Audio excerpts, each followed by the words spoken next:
kita berdoa agar ilmu yang kita pelajari hari ini dapat bermanfaat untuk kita semua. Berdoa menurut kepercayaan agama masing-masing. Berdoa dimulai.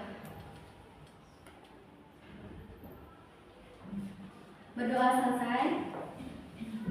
Sudah siap belum nih untuk belajar? Siap. Sebelum kita melanjutkan materi kita pada hari ini, ada yang masih ingat minggu lalu kita mempelajari materi terkait apa? Minggu lalu kita sudah belajar tentang masalah pokok ekonomi, Bu. Di mana masalah pokok ekonomi ini mencakup kelangkaan kebutuhan manusia yang tidak terbatas, sementara alat pokok kebutuhan terbatas, Bu. Ya, betul sekali apa yang dikatakan teman kalian, yaitu kita beri tepuk tangan dulu dong untuk kita. Nah, minggu lalu kita telah membahas materi terkait masalah pokok ekonomi, di mana masalah pokok ekonomi itu mencakup kelangkaan kebutuhan manusia yang tidak terbatas, sementara alat pemuas kebutuhan yang sangat terbatas. Masalah pokok ekonomi ini terdiri dari dua teori. Yang pertama yaitu teori klasik, di mana teori ini membahas terkait produksi, konsumsi, dan distribusi. Sementara masalah pokok ekonomi modern itu terkait dari barang apa yang akan diproduksi, berapa banyak barang tersebut diproduksi, dan volume untuk siapa barang tersebut nantinya akan diproduksi. Sebelum Ibu mulai materi hari ini, siapa yang pernah ikut ibunya ke pasar? Angkat tangan. Ada yang pernah?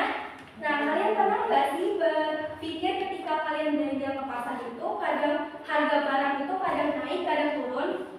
Pernah kan? Nah, pada kesempatan kali ini kita akan mempelajari salah satu materi ekonomi yang dekat dengan kita, yaitu salah satunya permintaan dan penawaran. Adapun tujuan pembelajaran kita hari ini, yang pertama siswa mampu menjelaskan permintaan dan penawaran. Yang kedua yaitu siswa mampu memahami faktor-faktor yang mempengaruhi permintaan dan penawaran. Yang ketiga yaitu siswa mampu memahami hukum permintaan dan hukum penawaran. Dan yang terakhir yaitu siswa mampu memberikan contoh terkait permintaan dan penawaran. Ya, kita lanjut ke materi kita yaitu terkait permintaan dan penawaran.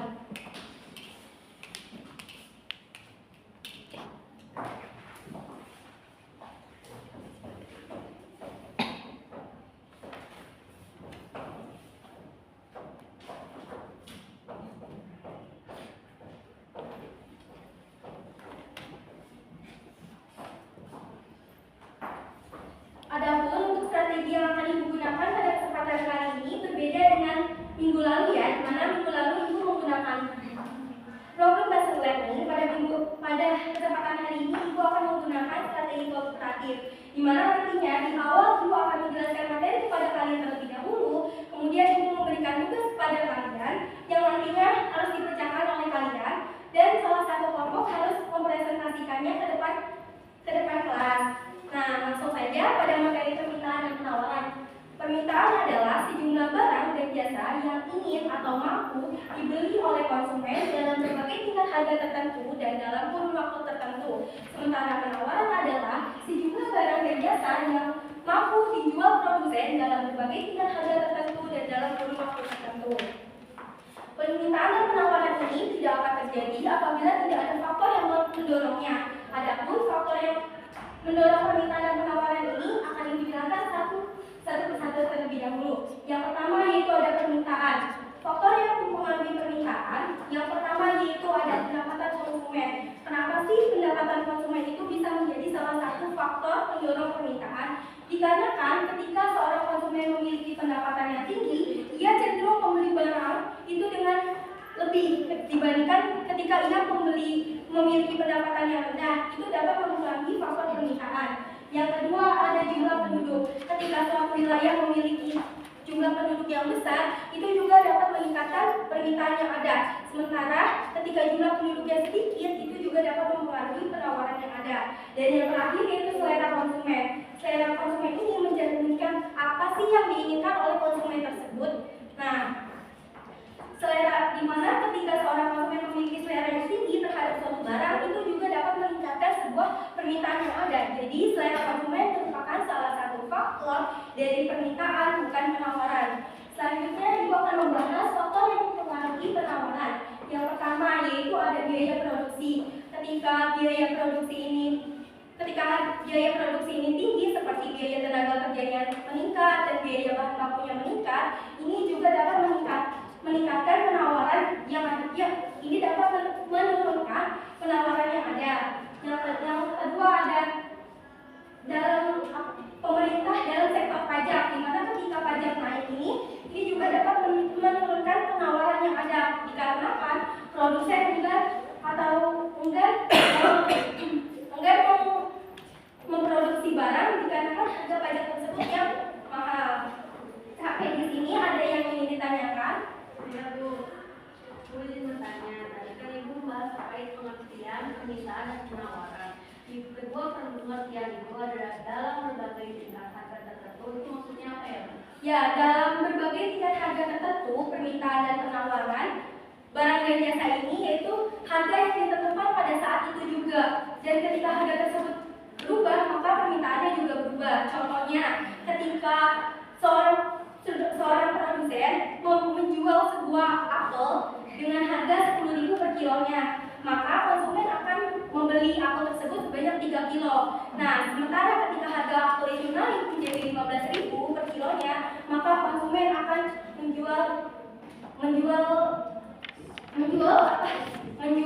maka konsumen akan membeli barang itu dengan kisaran 1 kilo. Nah, ini artinya 3 kilogram apel itu permintaan 3 kilogram apel ini lebih banyak terjualnya ketika harga apel tersebut 10.000. Kita lanjutkan kepada hukum permintaan dan hukum penawaran. Hukum permintaan, ketika harga barang tersebut naik, maka jumlah barang yang akan ditawar.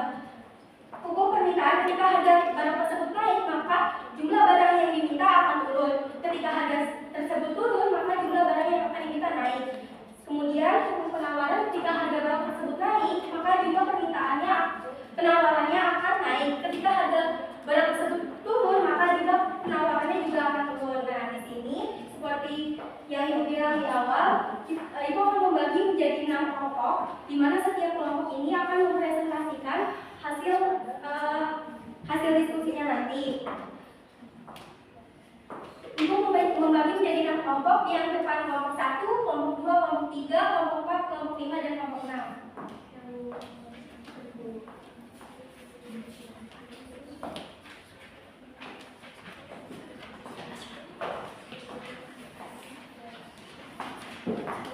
Ya, boleh dimulai diskusinya. Sudah selesai ya? Untuk sekarang tanggal berapa? Ya, untuk kelompok 2 dan kelompok 4 bisa maju secara bersamaan.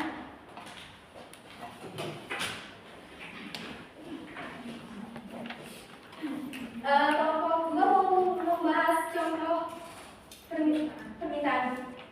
Baik, di sini saya dari kelompok 2 ingin mempresentasikan hasil diskusi dari kelompok 2. Jadi jawabannya adalah ini sesuai dengan hukum permintaan. Semakin tinggi harga suatu barang, semakin sedikit jumlah barang yang diminta, dan sebaliknya. Semakin rendah harga suatu barang, maka semakin banyak jumlah barang yang akan diminta. Selanjutnya, dari kelompok 4, contoh hukum penawaran, ketika harga dari perusahaan naik dari 30.000 menjadi 45.000 per kilogram, para peternak terdorong untuk menjual lebih banyak ayam ke pasar. Ya, kita kasih tepuk tangan dulu dong untuk sebelum Ibu tutup pembelajaran hari ini, ada yang bisa menyimpulkan? Permintaan adalah juga barang dan jasa yang diminta oleh konsumen dalam berbagai tingkat harga tertentu dan dalam kurun waktu tertentu. Sementara penawaran adalah jumlah barang dan jasa yang ditawarkan oleh produsen pada tingkat harga tertentu dan dalam kurun waktu tertentu, di mana faktor yang mempengaruhi yaitu pemilihan pendapatan konsumen, jumlah penduduk, selera atau pilihan konsumen. Sementara faktor penawaran yaitu biaya produksi, teknologi produksi, kebijakan pemerintah dalam sektor pajak. Ya, terima kasih Tasya, kita kasih tepuk tangan dulu dong. Ya, untuk tugas minggu depan kita akan mempelajari tentang keseimbangan pasar. Setiap siswa wajib membawa salah satu arti artikel yang kalian dapatkan dari internet. Dan nanti di minggu yang akan datang Ibu akan